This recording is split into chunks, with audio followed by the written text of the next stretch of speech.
ఇద్దరు పల్లెటూరి రైతులు మొదటిసారి రైలెక్కారు. ప్రయాణంలో తినడానికి ఒక డజన్ అరటిపళ్ళు కొనుక్కున్నారు.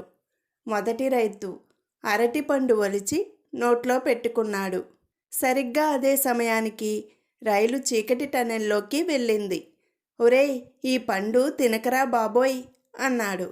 రెండో రైతు ఎందుకురా అని అడిగాడు.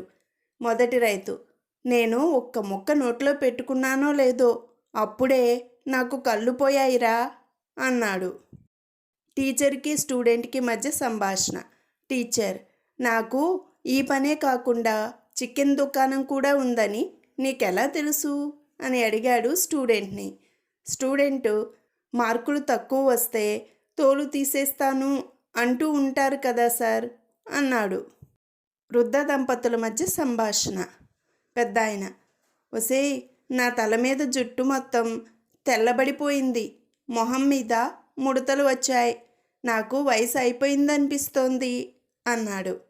పెద్దావిడ, కంగారు పడకండి, కనీసం మీ కంటి చూపు మాత్రం ఇంకా బాగానే ఉందిగా అన్నది. ఇద్దరు స్నేహితుల మధ్య సంభాషణ. నవీన్, అందరి ఇళ్లలోనూ పిల్లి ఎలుకని తరుముతే మీ ఇంట్లో పిల్లిని ఎలుక తరుముతుందేంట్రా అని అడిగాడు.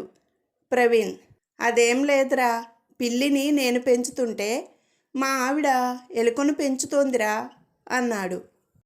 ప్రయాణం సినిమాలో బ్రహ్మానందం గారి ఎయిర్పోర్ట్ కామెడీ సీన్లు చాలా ఫేమస్. ఒక సీన్లో విమానం ఎక్కేటప్పుడు ఒక ఆయన కంగారుగా పరిగెడుతుంటే బ్రహ్మానందం, ఏంటయ్యా అలా పరిగెడుతున్నావు, విమానం ఏమైనా నీకోసం ఆగుతుందా అని అడిగాడు. ప్రయాణికుడు, ఆగాలి సార్, ఎందుకంటే పైలట్ని నేనే అన్నాడు. ఇద్దరు స్నేహితుల మధ్య సంభాషణ. రవి, అరే, అపార్థాలు చేసుకునేది అమ్మాయిలే, అబ్బాయిలు కాదు అన్నాడు.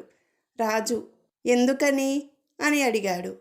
రవి, ఎందుకంటే నిఘంటువులో మిస్అండర్స్టాండ్ ఉంటుంది కానీ మిస్టర్ అండర్స్టాండ్ అని ఉండదు కదా అన్నాడు.